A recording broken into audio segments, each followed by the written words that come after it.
305 था, इस साल 315 किया गया है।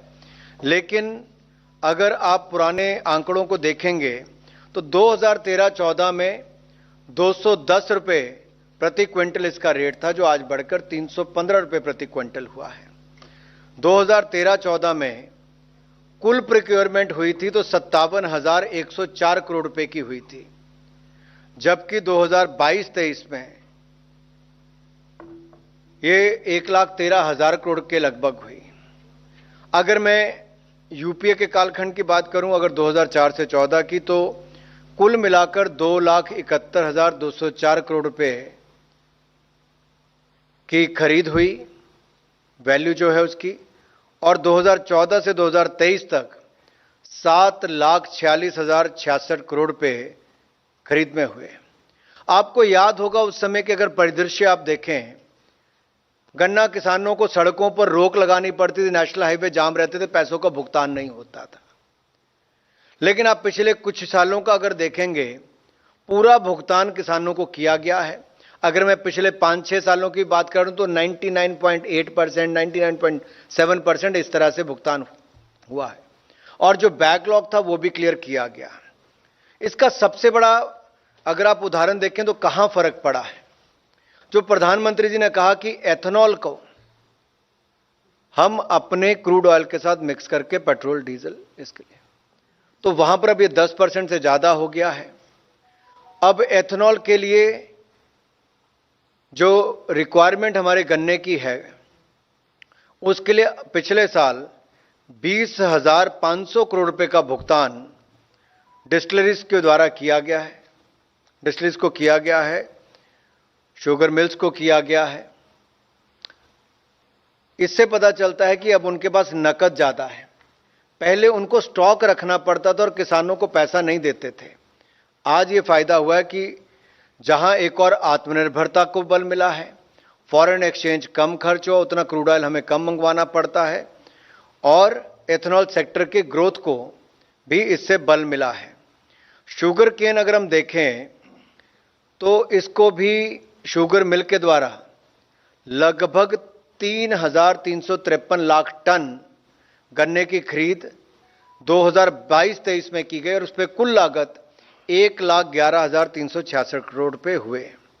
तो मैं ये बदलाव जो भारत सरकार के कारण आया है, समय पर मूल्य भी निर्धारित किए, एथेनॉल के क्षेत्र को बल भी दिया, शुगर मिल्स के पास पैसा ज़्यादा इन हैंड रहा, और हमारी जो वर्किंग कैपिटल की रिक्वायरमेंट है, क्योंकि उतना स्टॉक अब गन्ने का नहीं रखना पड़ता, तो उसमें भी सुधार हुआ है।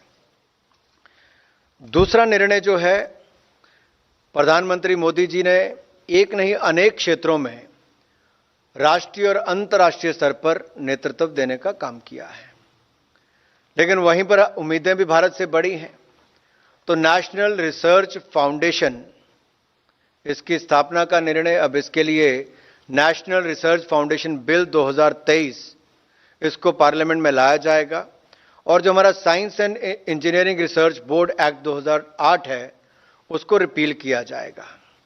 प्रधानमंत्री मोदी जी ने कहा, जय जवान, जय किसान, जय विज्ञान और जय अनुसंधान। तो अनुसंधान की जब बात आती तो रिसर्च को बल देने के लिए आज मंत्रिमंडल ने नेशनल रिसर्च फाउंडेशन की स्थापना के लिए नेशनल रिसर्च फाउंडेशन बिल 2023 को संसद में प्रस्तुत करने की अनुमति दी है। इसमें फाउंडेशन के गतिविधियों को हाई लेवल पर स्ट्रैटेजिक डायरेक्शन देने के लिए 15 से 25 एमिनेंट रिसर्चर्स और प्रोफेशनल इसके गवर्निंग बोर्ड के सदस्य होंगे, और नेशनल रिसर्च फाउंडेशन के गवर्निंग बोर्ड की अध्यक्षता प्रधानमंत्री जी करेंगे। प्रिंसिपल साइंटिफिक एडवाइजर की अध्यक्षता में एक एग्जीक्यूटिव काउंसिल का गठन किया जाएगा, और रिसर्च प्रपोजल्स को एवेल्युएट करके उसकी फंडिंग के लिए अनुमति दी जाएगी, निर्णय किया जाएगा। एनआरएफ द्वारा इंस्टीट्यूशंस, यूनिवर्सिटीज, कॉलेजेस में research and development project, fellowships आदि की फंडिंग की जाएगी। इंटरडिसिप्लिनरी रिसर्च को बढ़ावा दिया जाएगा, जिससे राष्ट्रीय प्राथमिकताओं के अनुरूप साइंस बेस्ड सॉल्यूशन उपलब्ध कराए जा सके।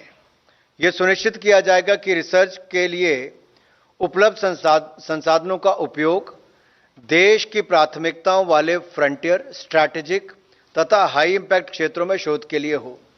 तो नीड बेस्ड रिसर्च हो, उसको बल मिलेगा, जो हमारी प्राथमिकता है उसको बल दिया जाएगा। और एनआरएफ के पास हम इस पे कितना पैसा खर्च करने वाले हैं, 2023-24 से लेके वित्तीय वर्ष 2027-28 तक कुल 5 वर्षों में 50,000 करोड़ रुपया उपलब्ध करवाएंगे, जिसमें से 14,000 करोड़ रुपया भारत सरकार के द्वारा उपलब्ध करवाया जाएगा। बाकी 36,000 करोड़ रुपए की राशि जो है वो हम नेशनल रिसर्च फाउंडेशन में इंडस्ट्री के द्वारा, पब्लिक सेक्टर एंटरप्राइज के द्वारा, फिलैंथ्रोपिस्ट ऑर्गेनाइजेशंस के द्वारा, फाउंडेशंस और इंटरनेशनल बॉडीज से मोबिलाइज की जाएगी। तो इसमें जहां एक जन भागीदारी की हम बात करते हैं और स्टेक होल्डर्स की भागीदारी की बात करते हैं, उसको भी बल मिलेगा। और एनआरएफ द्वारा जो बजट में दी गई राशि में 1,000 करोड़ रुपए से जो इनोवेशन फंड स्थापित किया जाएगा, इस फंड में प्राइवेट सेक्टर। तो गन्ना किसानों के हित में बड़ा फैसला लिया गया है। केंद्रीय कैबिनेट के ये बड़े फैसले जो कि अनुराग ठाकुर बताते हुए नजर आ रहे हैं कि किस तरीके से किसानों को अब सीधे तौर पर फायदा होगा। 315 रुपए जो गन्ने का खरीद मूल्य है वो कर दिया गया है, यानी कि 10 रुपए की बढ़ोतरी हुई है। प्रधानमंत्री नरेंद्र मोदी की अध्यक्षता में ये बैठक हुई, जिसमें सीधे तौर पर गन्ना किसानों के हित में ये बड़ा फैसला लिया गया है। ये बड़ी जानकारी आप तक पहुंचा रहे हैं। हालांकि ये मांग लगातार किसानों की तरफ से उठती रही है और अब ऐसे में ये बड़ा फैसला आर्थिक विकास के लिए महत्वपूर्ण टेक्नो इकोनॉमिक एवं प्रैक्टिकल सॉल्यूशन उपलब्ध कराने की दिशा में एलाइन किया जा सकेगा।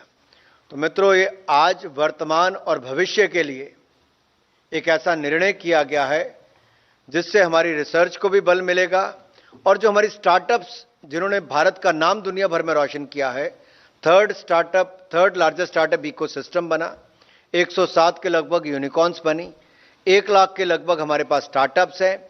जब ये शोध इतना होगा तो इसका फायदा इंडस्ट्री को भी मिलने वाला है। और जब कंट्रीब्यूशन 14,000 करोड़ भारत सरकार की होगी और 36,000 करोड़ प्राइवेट सेक्टर से, इंडस्ट्री से, फॉरेन इंस्टीट्यूट से या बाकी सबसे आएगा, तो अपने आप ही इसमें से बल हमारी इंडस्ट्री को, स्टार्टअप्स को, सबको मिलने वाला है और रिसर्च के क्षेत्र में भारत और ऊंचाइयों पर जाएगा।